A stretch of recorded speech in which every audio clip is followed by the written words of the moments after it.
The imperfective is a grammatical aspect used to describe a situation viewed with interior composition. The imperfective is used in language to describe ongoing, habitual, repeated, or similar semantic roles, whether that situation occurs in the past, present, or future. Although many languages have a general imperfective, others have distinct aspects for one or more of its various roles, such as progressive, habitual, and iterative aspects. English is an example of a language with no general imperfective. The English progressive is used to describe ongoing events such as the rain was beating down. Habitual situations do not have their own verb form, but the construction used to conveys past habitual action, as in I used to ski. Unlike in languages with a general imperfective, in English the simple past tense can be used for situations presented as ongoing, such as the rain beat down continuously through the night.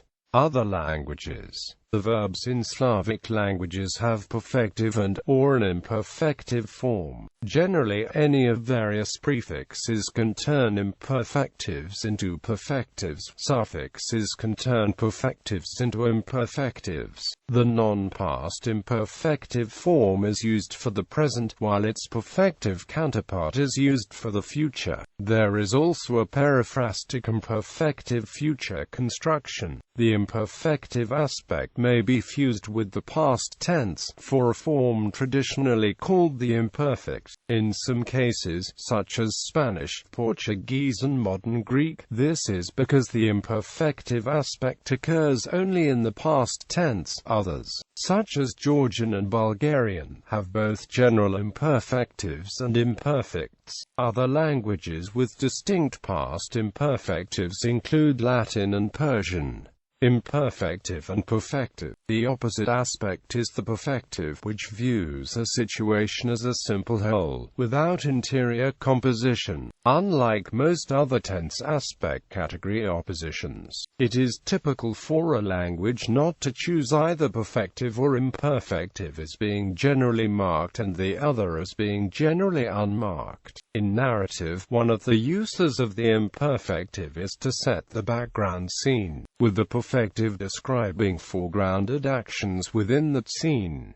English does not have these aspects. However, the background action contrast provides a decent approximation in English. John was reading when I entered. Quote, here, entered presents the totality of the situation referred to. The whole of the situation is presented as a single unanalyzable whole, with beginning, middle, and end all rolled into one. No attempt is made to divide this situation up into the various individual phases that make up the action of entry. Quote, this is the essence of the perfective aspect. An event presented as an unanalyzed whole.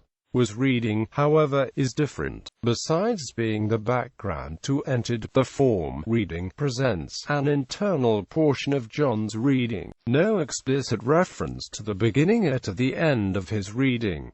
Quote, this is the essence of the imperfective aspect. Or, to continue the quotation, the perfective looks at the situation from the outside, without necessarily distinguishing any of the internal structure of the situation, whereas the imperfective looks at the situation from inside, and as such is crucially concerned with the internal structure of the situation, since it can both look backwards towards the start of the situation and look forwards to the end of the situation. And indeed it is equally appropriate if the situation is one that lasts through all time, without any beginning and without any end. This is why, within the past tense, perfective verbs are typically translated into English as simple past, like entered, whereas imperfective verbs are typically translated as was reading, used to read, and the like. This aspectual distinction is not inherent to the events themselves, but is decided by how the speaker views them or wishes to present them. The very same event may be described as perfective in one clause, and then imperfective in the next. For example, John read that book yesterday. While he was reading it, the postman came, where the two forms of to read refer to the same thing. In John read that book yesterday, however,